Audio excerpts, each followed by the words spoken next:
Tzadik Aleph on the base by the two dots. Yesterday's Gemara was fascinating. Today we have a concept which is only a few lines in the Gemara, but it's one of the famous rules called Bal Tashchis.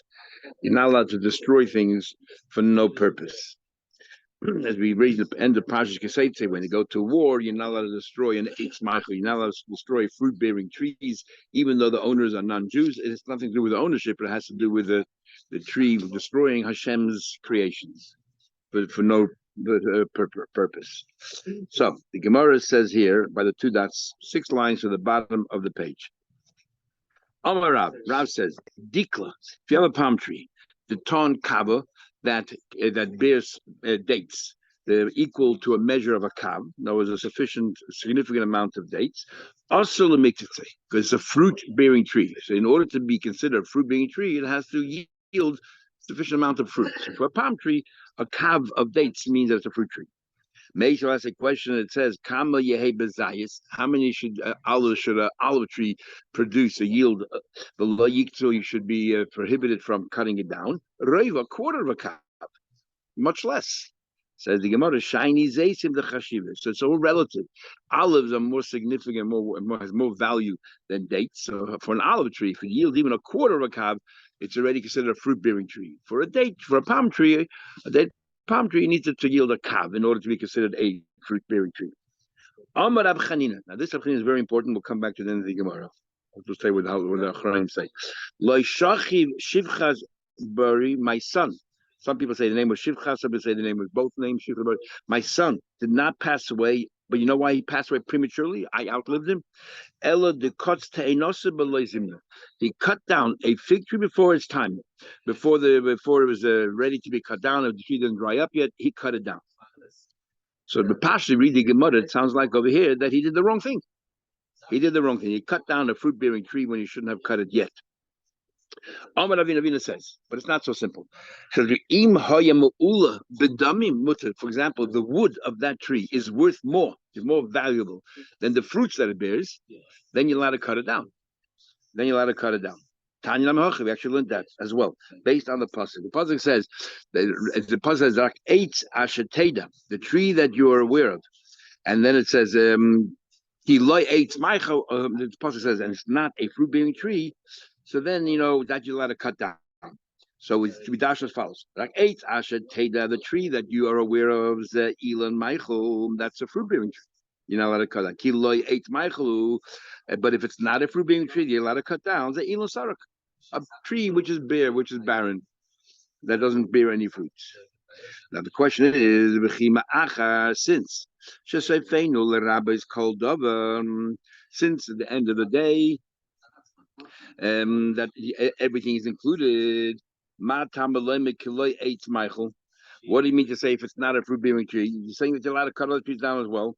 If we have to cut down a tree, yes, you are extenuating circumstances, but if you have to cut down a tree, first cut down a barren tree. And then if you have no choice, alternative, then you can cut down a fruit-bearing tree. Yeah. Because this whole pasuk rak eitz asher teda seems to be extra. Just say an eitz machal, you're not allowed to cut down. It should say, and the only one you're allowed to cut down is shaloi hu machal. That it tells you what, that sometimes you're allowed to cut down a fruit-bearing tree as well. For example, this is by the boundary, and you're having a war. You're allowed to, if you have no choice, you can cut it down. If there's nothing else around. The only thing is that if you have a choice, go after the non-fruit-bearing tree before you cut down fruit. I would have thought you're not allowed to cut down a fruit-bearing tree, even if the wood is more valuable than the fruit. By saying rak, it comes to limit.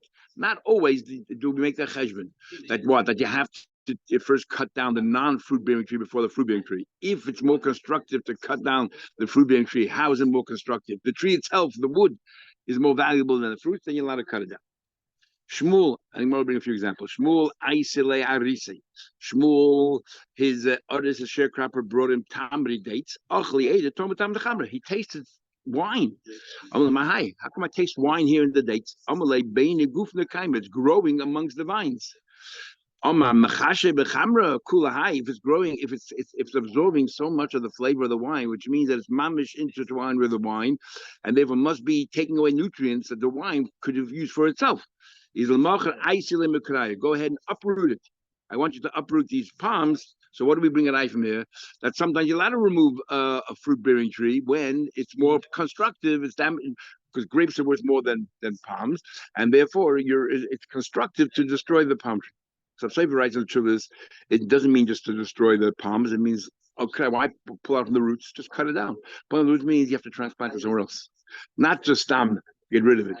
Even in the case where you're allowed to remove a fruit-bearing tree, try to replant it elsewhere.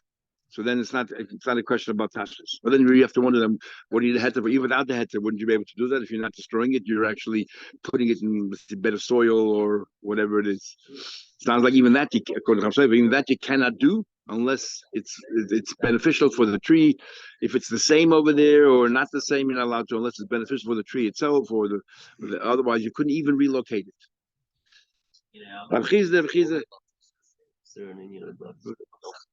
What's the Isra of uprooting a tree? Well, tashmas. That's what tashmas. Yeah. Well, it's interesting the difference they make here between Speak louder. Yeah. Cut down. Exactly. That's what I'm saying. Why did he say uproot it? Rav Chizda Habi told him Gufne. Rav Chizda also had it between his vines. Amalei Larisa Akrino Gufne and Koni Dakle. I want you to pull out the vines and buy palms. The Kali like Koni Guf. Sorry, Akrini, pull it out. Gufne. If I sell my grapes, Koni Dakle, I make so much money. I can buy as many palm trees as I want. But Duckly, if I sell my palm trees, like Koni Guf, couldn't afford to buy grapes. In other words, grapes are worth more. I have to choose which one I'm going to destroy. Let's destroy the palms. Now, first of all, there's a big machlekes. The Rambam, according to many, holds that Baltashchis only applies to fruit-bearing trees, Mahatayra. Everything else that we say about Tashchis, destroying things is only midrabbanan. But the Rambam says you get makas mardis. Others say no. The Alter Rebbe learns that Baltashchis applies to everything mehatayra. How do we know? A kal v'chemer. Madoch, a goy, the owner belongs to a goy, and yet you're not allowed to cut down a tree. Surely things that belong to you, you're not allowed to cut down. It's hard to understand that kal v'chemer really because it's not the owner, it's the tree itself. We're not worried about who the owner is. We're worried about you're not allowed to cut down the Abel's creation. So why would that be a kal v'chemer? Madach, you're allowed to cut down, just not to write Segraim. So that maybe that's why it's a Segraim. After that puts it in parentheses, which usually means that Alter Rebbe is coming back to it and they're going to review it. Maybe that's part of the thing that you have to review. Is the gay here who the owner is when it comes to Baltashchis? So Alter Rebbe makes this kal v'chemer. Anyway, another thing is if you finish the whole Gemara, what do you conclude? Conclude is that there's no Baltashchis when it's for a constructive reason. For example, the tree is worth more. Or I need someone to show him say, if I need the place, I want to build my house, I want to extend my house and the trees in. I'm allowed to remove the trees because I need to certain and it's more beneficial a house than a tree. In other words, where it's positive, you're allowed to. Other Achronim Paskin, the story in the Gemara about the person that Rabbi Yehuda Chassid writes in his Tzavah that terrible things about cutting down trees, that your life is in danger, based on this story here. So as others want to say, even if you follow the halach and Shulchan Aruch, you're 100% allowed to do what you're doing. Still, you don't think that his son, Rabbi Chanina's son, did the right thing where he went against the Torah or the Rabbanan? Of course not. He followed the halacha, and for that second, he died. So therefore, you should not cut down a tree. And I remember Rabbi Grona had very big problems cutting down a lemon tree over here in the yeshiva. Yeah, when they needed it for something for the yeshiva purposes. He was very worried. However, the Alter Rebbe Shulchan Aruch writes clearly that you're allowed to, mutter. So I saw a letter from the Rebbe where the Rebbe writes to this person that this person said that he wants to move a tree, but he had some issues last time he did it. Is he allowed to? And this is the reason why he's doing it. And the Rebbe concludes that even though Api Halacha you're allowed to, and the Alter Rebbe clearly says mutter, but in your case, there was a clear in your case because did they have that something bad happened, maybe don't do it. So it sounds clear to me, at least from the Rebbe's letter, that had it not been for the fact that he had a bad experience, then you followed out Rebbe's letter, which says there's no issue. He doesn't learn like the Chassam Sofer and others that make an issue at all. That's what comes up in that letter. The Rebbe writes also in another in the Sikha that pulling off a leaf from a tree is Baltashchis, even though the tree is not a fruit. or the grass, or the blade of grass. A leaf or something. Yeah, exactly. You're allowed to use if the tree is worth more as wood than as fruits. You're allowed to. The question is whether you have to worry about this curse or this story. A tree that's not a beer. So what's the problem? That's what the tree is for. No. If there's a purpose, of course you're allowed to. We're talking about when you have to weigh up the fruits versus the other purposes. And that was a lemon tree. Oh, it was a lemon because it was a tree. It was a fruit tree. And if you have a big orchard, you're allowed to do the tzarech mekayim. You're allowed to do the tzarech mekayim. According to others, you shouldn't really do it because your life is in danger. Okay, Mishnah. Ava Bishan Isla. You did the 5 different things. You paid up. Ein nimcheloi. Interesting now. Gemara introduces, there's all the different pains, medical bills, and the shame, but there's something that's intangible, which Gemara already talks about, and that is depression or mental fatigue or mental pain, psychological pain. There's no payment for that. There's no payment for that at all. But how do you quantify that? So the 5 payments, even shame, has nothing to do with mental pain from it. It's just a shame. You shame to go outside. You shame to circulate with these people. Says the Mishnah. True, but here we're continuing the 5 payments. There's a 6th payment, but we cannot quantify it. So what do you do? Even though you followed through, you gave him all the 5 different payments. You still will not be forgiven. Yeah, exactly. If the mental anguish, in order to be able to compensate for that, you need to personally ask him for mechillah, and that alleviates the mental anguish. It says, after now, hey, Hashem, he said, okay, now you can give back to, he was getting beaten and everything else, give back Sarah, his wife, and so on and so forth. And he will daven on your behalf. We'll see him later. On the other hand, the person, the victim, on the other hand, should reciprocate and be moichelim. Remember, it says that Avram will daven today. So Avram relented and he davened. Somebody says, blind me, cut us yodi, shut my hand off, break my foot. I told you to do it, doesn't mean you're allowed to. Still even aveda. Almanas livker, if I tell you on the condition that you don't have to pay me, chayiv, still chayiv. And the Gemara will explain that it wasn't the victim who said it, it was the perpetrator who said, I'm doing this on the condition that you're potted, and even though you're nodded your head, you'll see Gemara later. Tomorrow. Kras, Ksusi, rip my clothes, Shavaris, Kadi, break my barrels, this is now his belongings, chayiv. Doesn't give you a right to do it. If you did it, you have to pay me. But I'm a nas leave to a potter. In this case, if I say on the condition you don't have to pay me, you are potter. Tomorrow we'll try to explain the distinction between these two. I say, Cain each plane. I tell you, do that to the other guy. I'm a nas leave to it. You don't have to pay. Chayiv and good money, whether you damage a person or moment. In that case, a third party, of course, you chayiv. All those things we said. Remember we said before the level of the shame, pulling off the wig is $400, smacking him is this much, and the backhand is that much. He says that's only the compensation for the shame. But the pain, the mental anguish. You bring all the best rams in the world. It's not something that can be exchanged for money. Actually, you need to apologize to them. It says, Hashem Ish, they said to Melech, give back the wife, no, Avram, Ki Navihu, because he is a Navi, the Yispal Ba'adcha, and he will daven on your behalf. What's the role of a Navi? The H is Navi, boy, I do the H is Achal, oh, because of the wife of a Navi, you have to return it, not. Hashem Ish Mekomak. Always give back. The wife. So why mention here at all or highlight the fact that Avram is a Navi? And this tiny that you had, I'm an innocent person. Sarah, I was told, was just the sister of Avram, not his wife. So I thought she was a Pnui. I thought she was a single. So I'm an innocent person. This is what you do. You randomly kill innocent people. That's what Avimelech's tiny was. So regarding that particular tiny, Avram says, my sister, and she agreed. So what do you want me to do? So the pasuk says Navihu. Abraham was a Navi. Who knew? He knew who you were.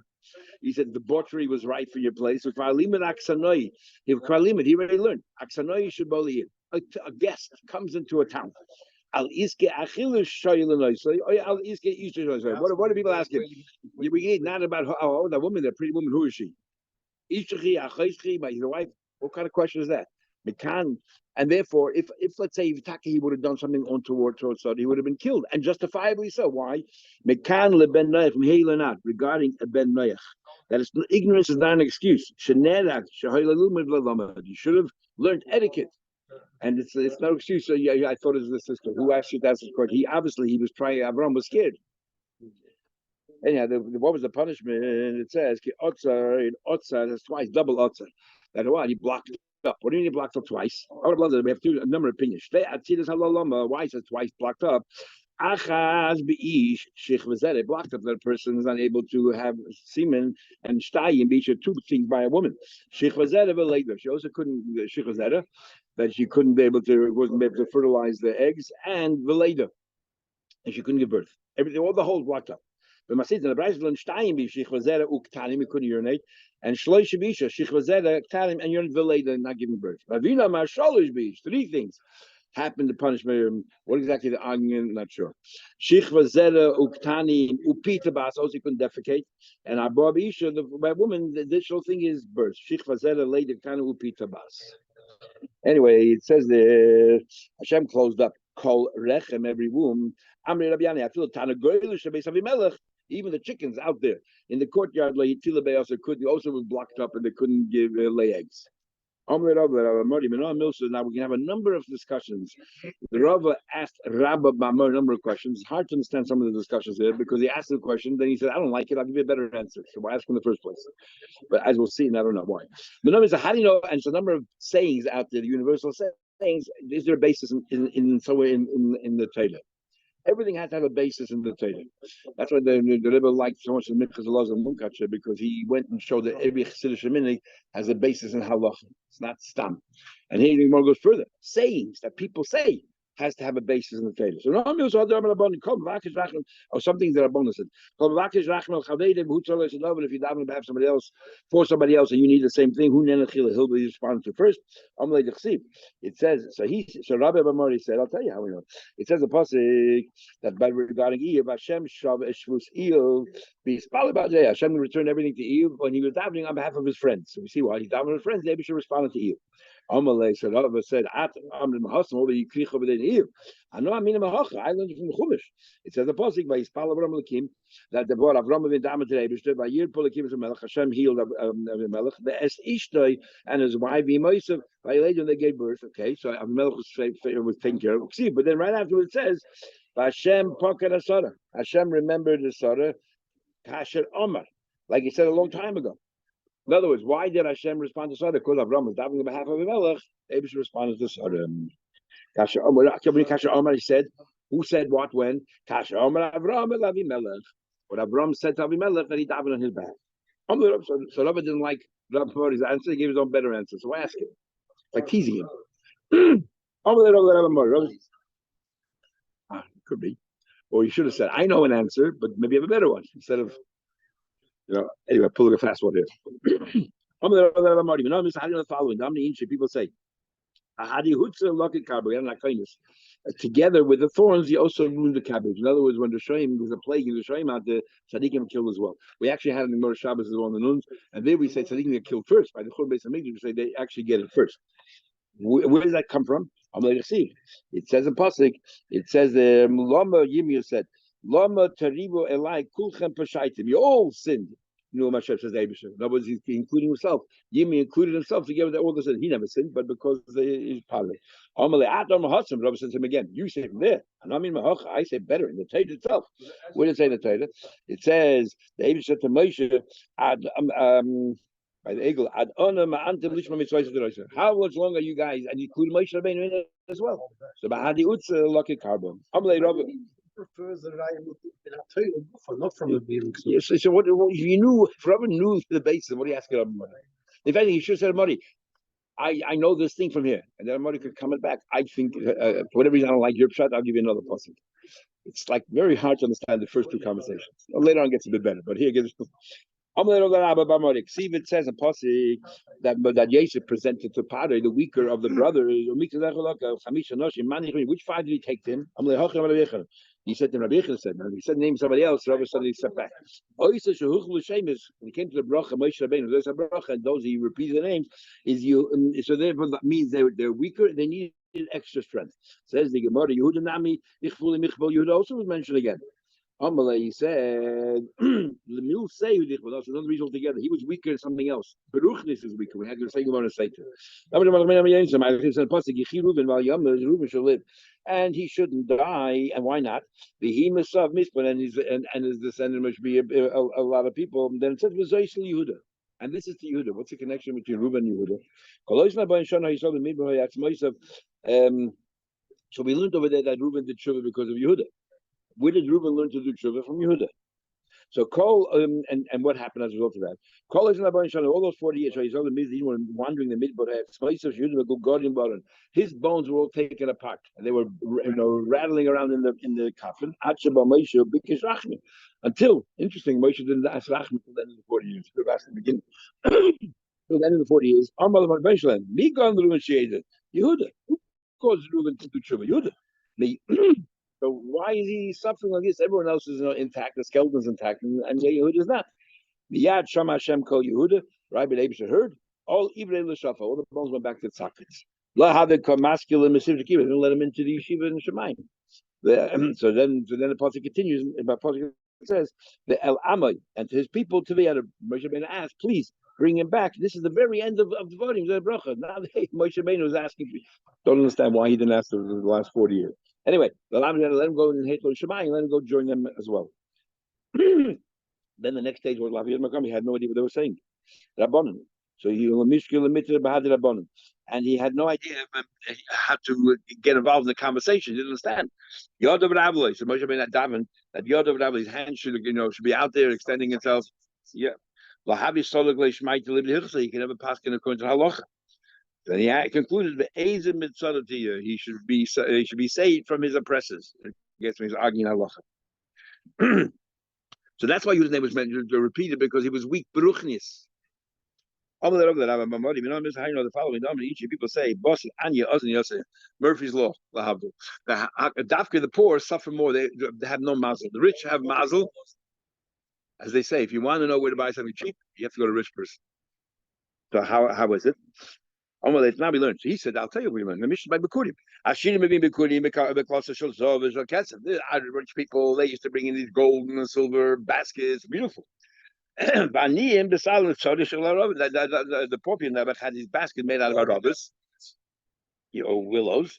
Klufa, that was peeled willows, asali. They had to give the basket to the kohen as well. After the poor had to give became poorer. They had to give the baskets. The rich kept the baskets.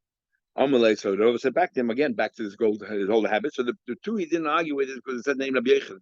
But now that you're saying your own name, I have a day also. Adam and also. No, I mean I'll tell you from where it said by him that not only that he has a tzaras, he has to go and declare it to the whole world. I'm a mitzvah. So once he's down, let's push him down further. The following number I want to say, you eat breakfast early in the summer because of the heat. In the winter, it's in the cold. People say that 60 people who are running in this marathon, but they will never catch up the person who had a good breakfast. Good breakfast is the most important meal. It says in Pasuk that that they were not hungry, they were not thirsty, they were not affected by the sun. Why? Because they were not hungry, they were not thirsty, so therefore they were all good. Amalei says, so that's how I know you have to have breakfast. Amalei said, I said back again. You say from there. Interesting. So Rabbi Mari always went to Tanakh, went straight to Tanakh, and Rabbi always looked in the Torah. And Rabbi said, I see the Torah. It says in the pasuk about it, and we know actually we say this Utfila. Here we say Utfila. We'll add Krishma to it because he's supposed to be Seimer Gul Utfila. Ubeirach is Lachmacha, and he'll bench your bread. That's Meimecha in your waters. Who pass the melech for Kiddush Shamayim. That's the bread and the salt that we say in Pigi Avos, and a Kiddush Shamayim jug of water. If you do that, what does the pasuk say? We'll remove all the sicknesses from you. The Tanya we learn machla zumara. What sickness are we talking about? The gallbladder, the bile, if it enters your bloodstream. Why is it called machla?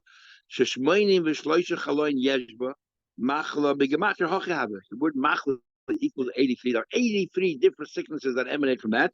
The kulan and all of them. Pas the melo shachris v'kishamayim bevatlam. Is cancelled. Eat a good breakfast, a hearty breakfast. Remember, in Gemara Pesachim we learned that breakfast, your first pay, is like 11 o'clock in the morning. But for many of us, it's almost lunchtime. Flesh. It wasn't something, a piece of flesh, that's something.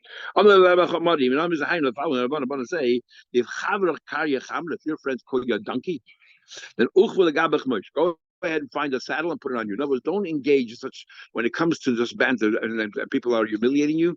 You should be now loving, don't engage, and you'll be a lot healthier that way. Because the guy will get tired of being a bully. Somebody bullies you, just stop reacting. They'll stop being a bully. Hagar,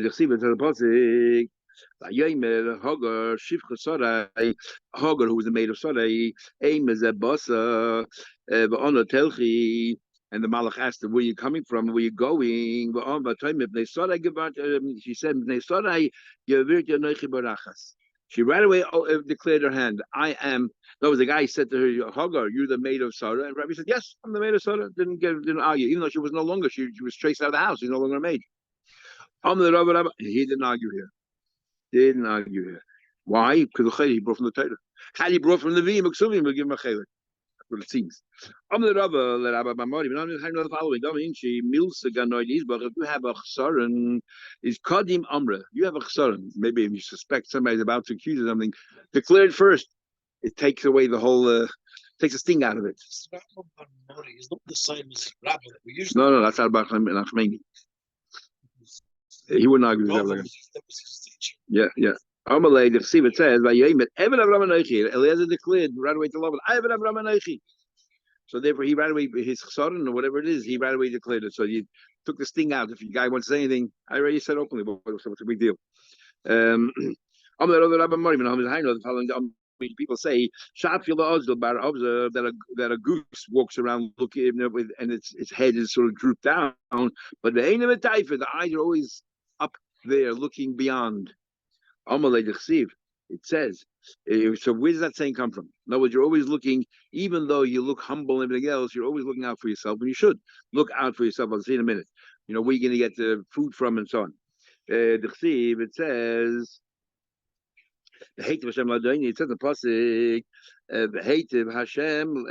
This is the story of Abigail, who David HaMelech, wanted food, and her husband refused to give him food, and mocked David HaMelech, and David HaMelech decided to kill him. So Abigail went to David and begged him not to kill her husband, but her husband was a Russia.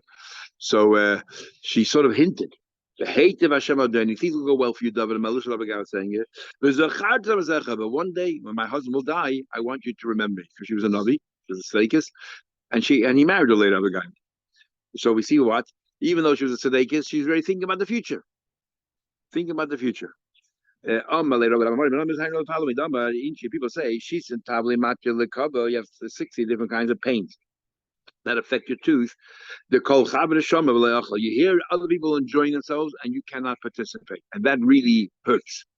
It says in pasuk here. It says in pasuk that the lead Nasan Navi says to Melech, the lead ani avdecha, I your servant.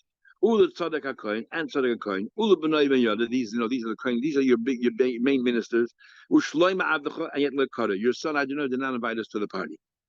So in other words, when did it bother him? Because there was a party going on and they weren't invited. If there was no party, nobody would care.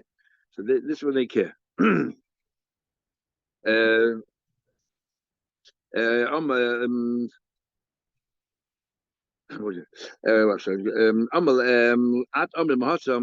got back to him again. Why? You're coming from Tanakh. As soon as he goes to Tanakh, he jumps out. Interesting. I mean, you see the pattern here. Every time he brings the pasuk from Tanakh, Robert jumps in. 2 pages of conversation between Rabbi and the whole page, and he's all saying. So much I don't know. Obviously, he was somebody very special. But there must be a shit to here. Why Rabbi Mori constantly brings from Tanakh, from Nevi'im and Ksuvim, and he always says, "No, I can find it in the Torah as well. Something's going on over here." And I couldn't find out what it is. Something's going on. But no, I mean, I say from this passage again, right? He brought Rivka into his tent of his mother. He loved him. Then he consoled himself after he lost his mother. So everyone got jealous. He heard that Yitzchak got married, or he saw, the wife. I also want a wife. So only when you hear the things that happen, you're missing. If you're missing something, it doesn't bother you that much. But when you see that other people are having or do have it, it bothers you. Why you're missing it? The following very interesting saying. The balabas who is making a big party spends a fortune on the party, and he gets most expensive wines, mashka. And there's a way to walking around and administering, distributing the wine, distributing the mashka. And everybody says thank you to who? To the waiter. He doesn't belong to the waiter. All he's doing is a service. Nobody goes thanks you to the host. They go to give thank you to the waiter. So chamro lemore, the wine is to the host, but yet tevusa l'shaki, give thank to them. But taste is a little bit different. Taste learns. I'm paraphrasing Taste. The chamre lemore, the tevusa l'shaki means that the balabos who owns the wine is and he knows how expensive it is, or the mashke knows how expensive it is a bit skimpy and how much he gives. The waiter doesn't have any idea what the cost is. It costs him nothing. You want a full cup? I'll give you a full cup. It's very generous. So chamre lemore, but tevusa, who's the one who's generous, l'shaki, because the Abish said, "I'm going to put one hand on Moshe Rabbeinu, on Yeshua." He tells Moshe, placing one hand on Moshe, on Yeshua, and what do you call it? And what do you call it? And confer upon him the leadership role. Moshe Rabbeinu used both of his hands. It says, "Right is the pasuk." David told Moshe Rabbeinu, "Put one hand." One should see that you confer upon leadership. Allah, the Yishmo Elok, all this. People say that kafna, kalba bekafna, a dog when he's hungry. Now we had another Gemara, less, and there's nothing richer than a chazir, less add to the chazira, but less anya there's nothing poorer than a dog. So when a dog is really hungry, he's galale mivla, will eat according to Rashi, its own dung. But Rashi says that can't really be pshat because that's quite common. We'll eat rocks. We'll eat anything.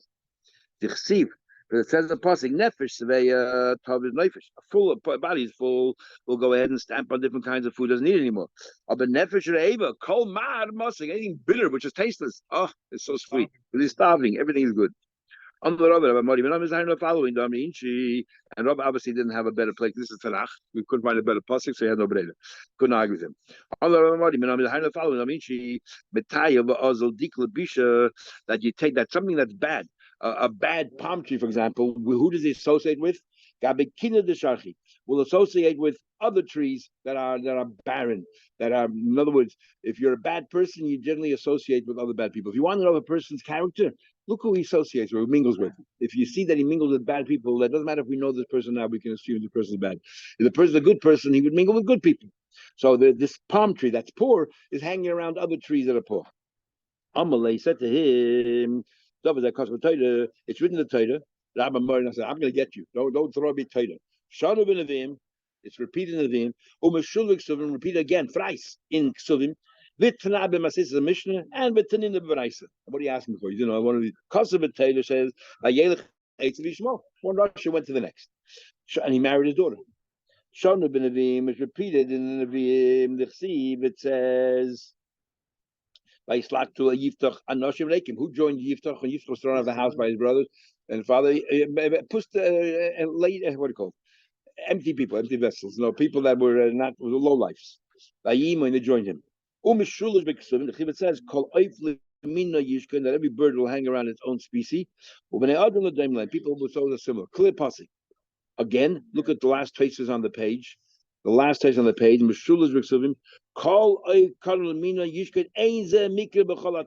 No such passing. We picked this, we had this a few times already.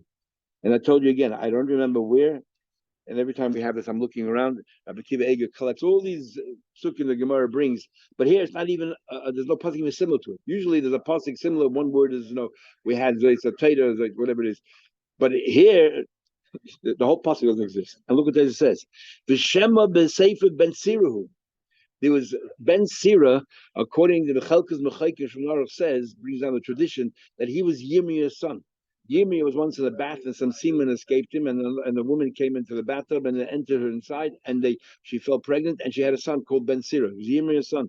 And he wrote all these things. The Gemara Sanhedrin will go through a lot of Ben Sira's stuff, whether we agree with it or we don't agree with it. So it's part of the Apocrypha. The Chensoslo Terameko Bein Nedim Tashibach. Other psukim that the Gemara brings down, Tesha says here, doesn't exist. So we bring another pasuk, which comes from Ben Sira. So why it's called Ksuvim is because you're not allowed to write anything down. You're not allowed to write anything down. And this, the Maratz Chai says, and this because Ben Sira was one of the only things that were. Why did they learn Ben Sira? Because it's the only thing that was recorded in the times of the Gemara that they could actually read. It was Megillah's Tainus, Ben Sira, nothing else really. So there, and according to many, Mishnayos wasn't written, even though they collated the Mishnayos, it still wasn't written yet. It was still Bape, even though they just put it all together. Rambam holds that they're written, but actually seems to learn that Machlekes whether it was actually written yet or not.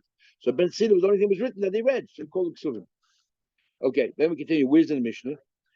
Anything which attached to a receptacle that becomes tummy, it itself becomes tummy. Talking about these hooks. If it's attached to something that can become tummy, it is tummy.